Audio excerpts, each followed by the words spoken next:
we have certain tools that are helping us to get through this structure of a text.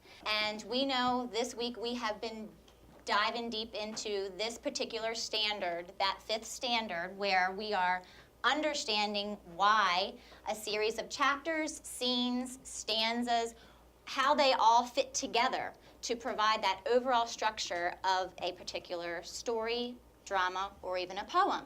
This lesson was attacking a fifth grade literary standard. It was based on understanding how a series of chapters, scenes fits into the overall sequence of a literary text. The text that we used in class was Laugh, and that was a science fiction text. This was chosen because we haven't done a whole lot with science fiction.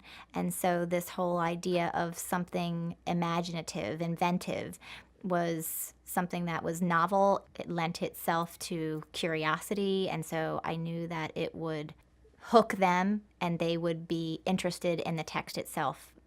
Can you tell me, where did we leave off? The rising action. We were still in that rising action part. We Mr. Chilton, what are you thinking? We moved from the rising action to the climax. Okay, so talk to me a little bit more about that. Why would it have been the climax of the story and not the rising action? Because we got so into the story, we kind of like stopped and we were still at the climax. Talk to me a little bit more about what you know about the climax. How do you know? What are some words that we have used to describe the climax of any story? Oh, the major turning point. Yes. It was a major turning point. You helped me. These are your words. You helped us yesterday before we left reading to capture each of these scenes. Somebody, can you tell me how I would summarize each of these scenes? Peter's buried in books and he doesn't have a lot of friends. Who is that again? Peter.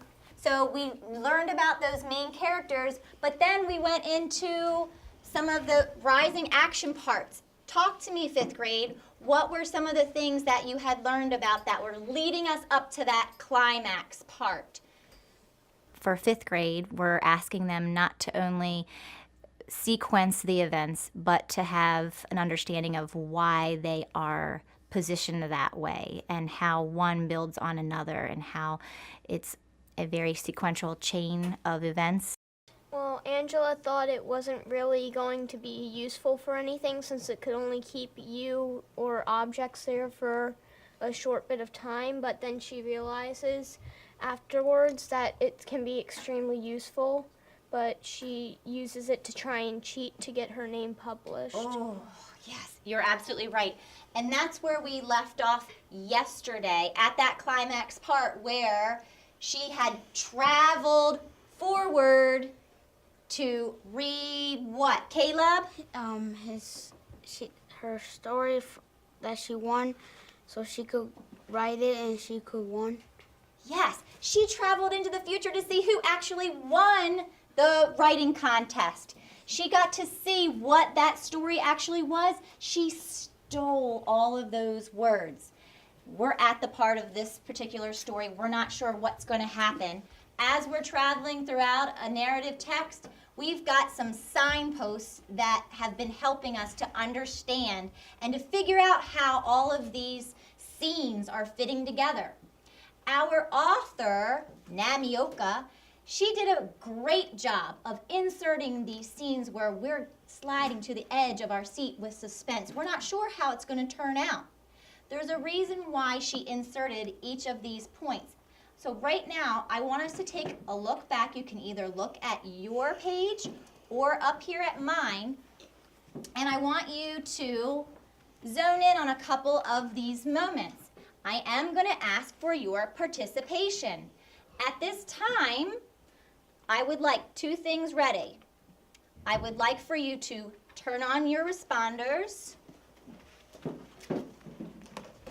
And the second thing I would like for you to do is to flip your bookmark over so that you can see your signposts. Because these signposts have helped us get to where we are right now.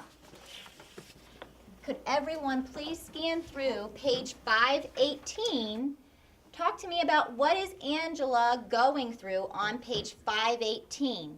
When you think you know the signpost that is jumping out at you, I want you to chime in. In this lesson, we were asking them to use that same Neo, it's a Renaissance product, as a responder. And when I'm calling on a kid, the rest still are held accountable for understanding the question and given a chance to answer. Guys, Tavon is looking closely at the sentence that said, "Suddenly, I was nervous." We know that she was super excited to go and get that winning story. She had no problem thinking about how this time machine was going to work for her. But now she's all of a sudden nervous. What is she struggling with? And I see that some of you are coming up with some good signposts here. Tavon, can you explain what you were thinking? She's nervous because what? She was nervous because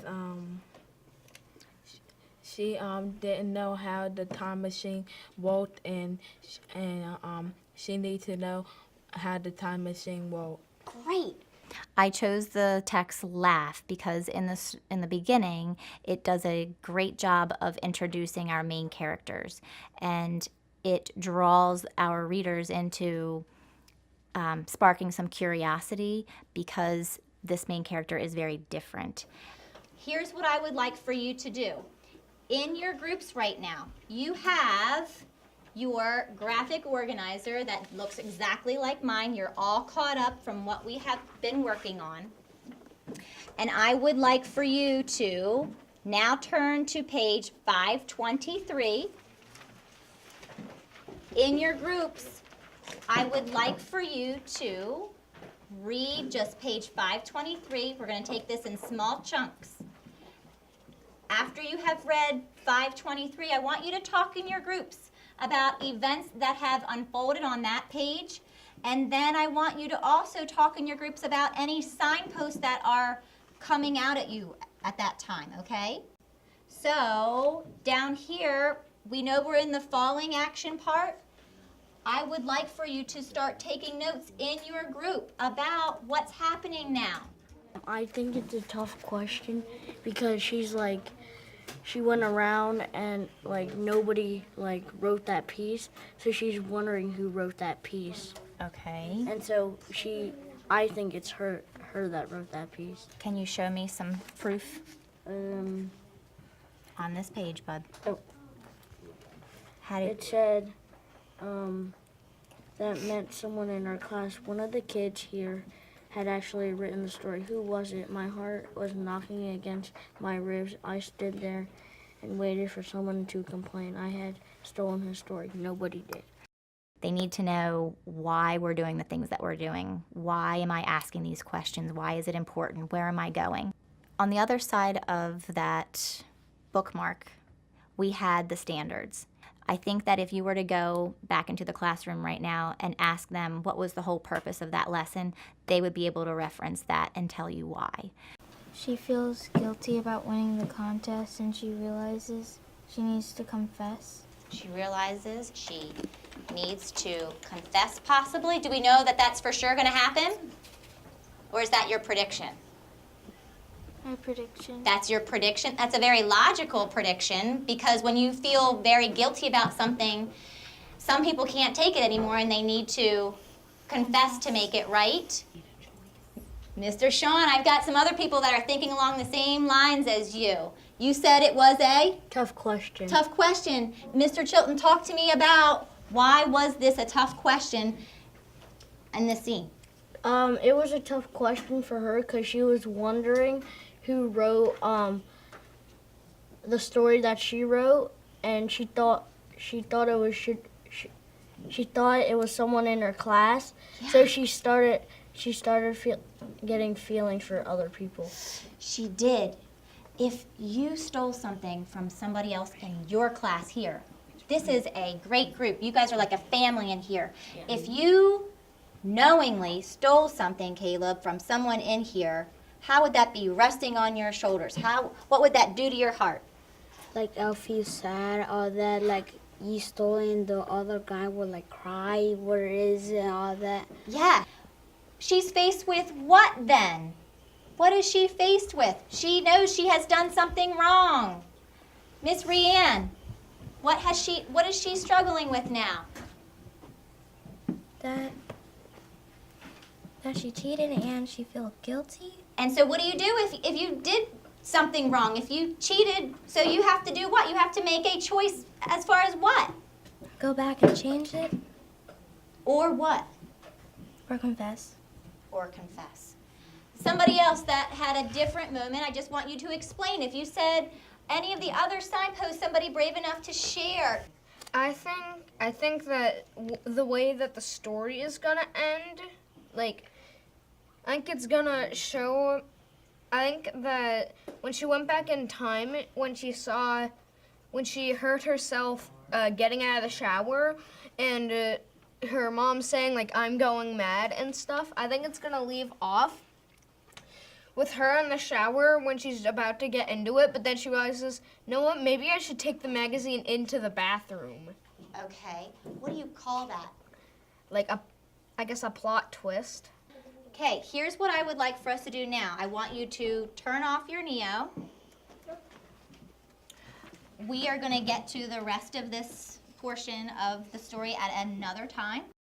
The reason why we are having small group instruction after that whole group segment is so that we can pull back and I can see more closely of who is getting it, who is not. I can take a look at that same text, but I'm looking ahead at the next grade level standards. What are they going to need to do with that same standard? And then how can I provide more scaffolding for the ones that weren't quite with me in that whole group segment? Where do you think I need to go? Because I'm going to need to make sure that I include certain parts that support my thinking here. Brianna. You're gonna need to go to the beginning and the end of the story. Okay, where should I go first? The beginning. Great. Okay, so let's flip back.